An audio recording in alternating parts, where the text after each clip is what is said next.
Hey guys, so I'm Francisco Leon, I'm Alex. And I'm Timon. and we're here to talk to you about unclear pronouns and dictionary part 2. So here's a video just to start off the whole presentation. You guys can sing along too.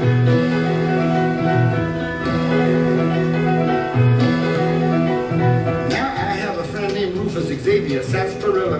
And I could say that Rufus found a kangaroo that followed Rufus home, and now that kangaroo belongs to Rufus Xavier, sarsaparilla. Whew, I could say that, but I don't have to, because I got pronouns I can say. He found a kangaroo that followed him home, and now it is his.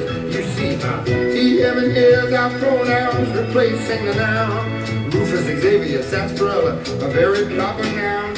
And it is a pronoun replacing the noun kangaroo. How come?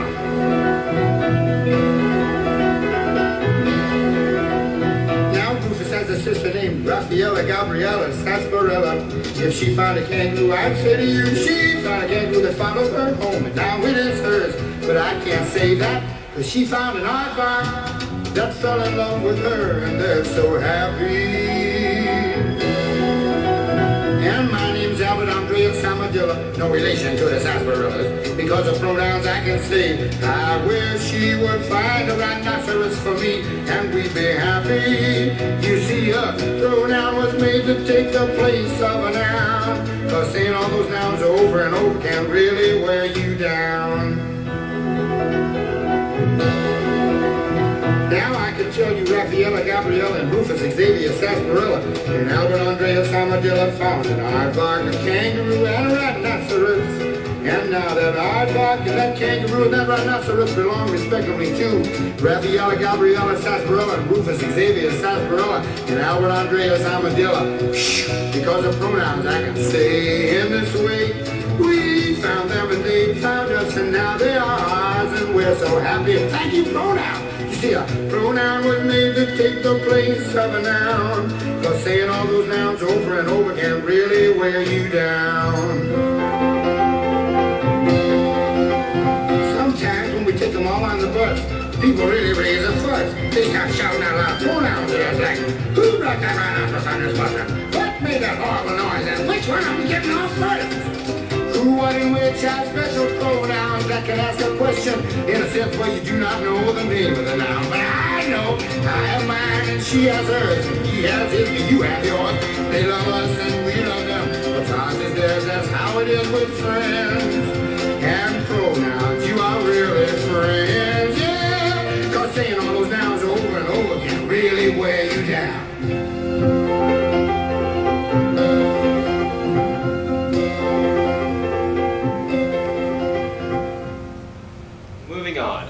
Unclear pronouns. While writing a sentence, pronouns must refer to a direct noun or antecedent. If they do not, then they pretty much become unclear pronouns.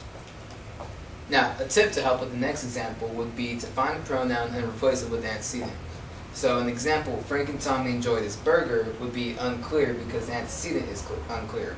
So the correct version would be Frank and Tommy enjoyed their burger because they both enjoyed their own burger, which is clear. Another part of it would be eliminating uncertainty.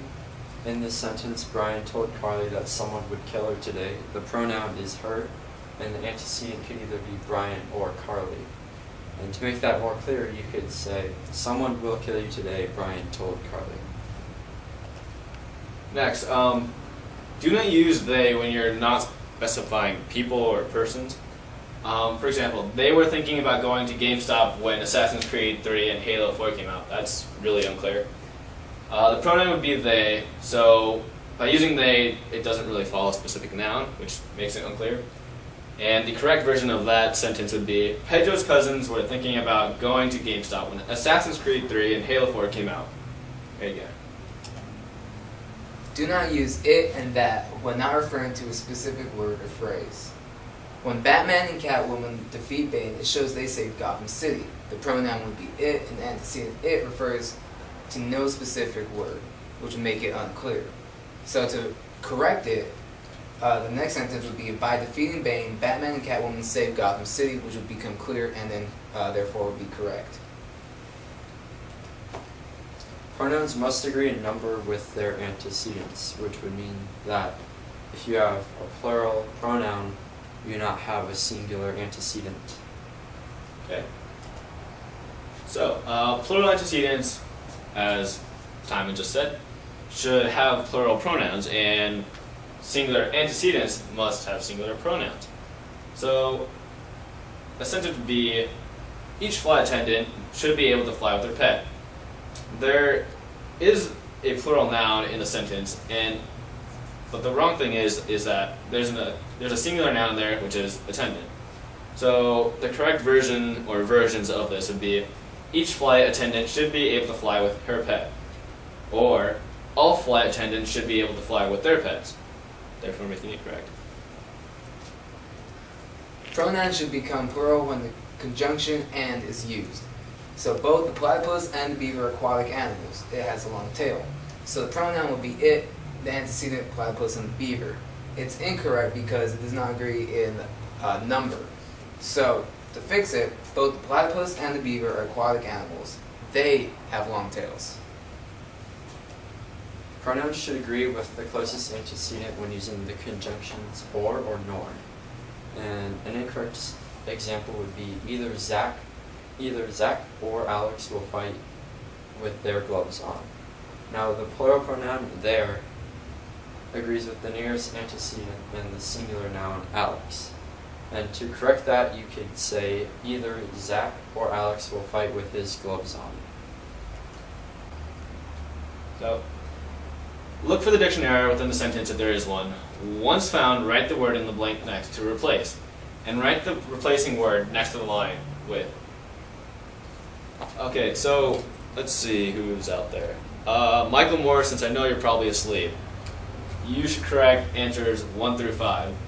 And then, let's see, Austin Hall, I'll give you the rest.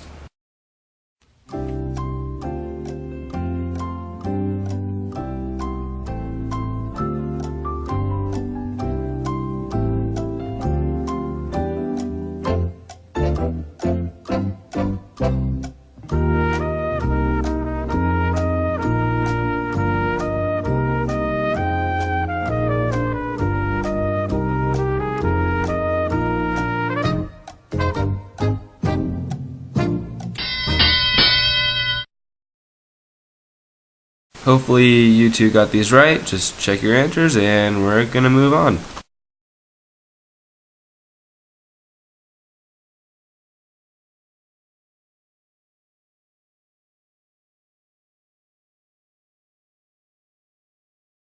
Okay, so dictionary part dos. Dictionary. Using the wrong word for a different meaning. It's an error that is tough to spot. The reason it's tough to spot is because they're spelled differently, but they're said the same. So an aisle, which would mean a passage between rows of seats, is different between an aisle, which is an island. So an example for both would be clean up on aisle 3, which would be example for the first one. And the second one would be there is an isle on the map known as Hawaii. Another example of two words that are commonly confused are bear and bear. Now the first word bear is to be naked or to uncover, and the second bear is to carry or to put up with. An example of the first bear would be, the fruit tart was too bare and lacked substance. And for the second one, American citizens have the right to bear arms. And something else that is also confusing or is hard to pretty much catch in a sentence or a paragraph that you're writing is altogether versus altogether. So altogether, A-L-T-O-G-E-T-H-E-R, is completely or on the whole. And then altogether, which is two words, A-L-L, and then together, is all in one place, all at once. So an example for the first word, altogether, A-L-T, is altogether the game was terrible. And then for the second example of altogether, two words, is we were all together at the movies. Another confusing word would be immoral versus immoral. So immoral would be not concerned with right or wrong, and immoral would be not following accepted moral standards. Hitler was an immoral human being during the Holocaust. I was very immoral during the test and cheated. Another example would be birth and birth. Now the first birth is a bunk in a ship or a train, and the second birth is the emergence of a baby from the womb.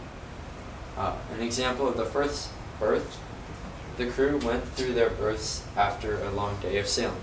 And for the second birth, the woman gave birth to a boy named Roy. So, next, complement versus complement. So, complement, spelled with C-O-M-P-L-E-M-E-N-T, is to add to so as to improve, or in addition to that, improve something. And then complement with an I instead of an E is to praise or express approval or an admiring remark. For example, for the first word, compliment, he attempted to compliment his paper to get a better grade, which is he was trying to improve his paper, or to improve his grade. Next, the coach complimented the athlete after he scored a goal, which is he was pretty much praising the athlete. Prescribe versus proscribe. Now, prescribe means to authorize use of medicine, to order authoritatively. Now, prescribe, to officially forbid something. The doctor prescribed an antibiotic for the patient, while the doctor proscribed that the patient should not play basketball anymore. Another one that's commonly confused would be principle and principal. The first principal would be most important, or the head of a school, and the second one would be a fundamental rule or belief. And an example of the first principle would be the principal expelled the student. And for the second one, Aristotle had multiple principles that involved people to have good morals. Other examples such as imply versus infer is imply is to suggest indirectly, and then infer is to draw a conclusion. And then broach versus brooch, broach with an OA instead of brooch, which is an double O. So broach is to raise a subject for discussion, and brooch is a piece of jewelry. And then bow versus bow. Instead of bow with an O-U-G-H, bow on the other hand, it means to bend the head or the front of a ship. And then bow with the O-U-G-H is a branch of a tree.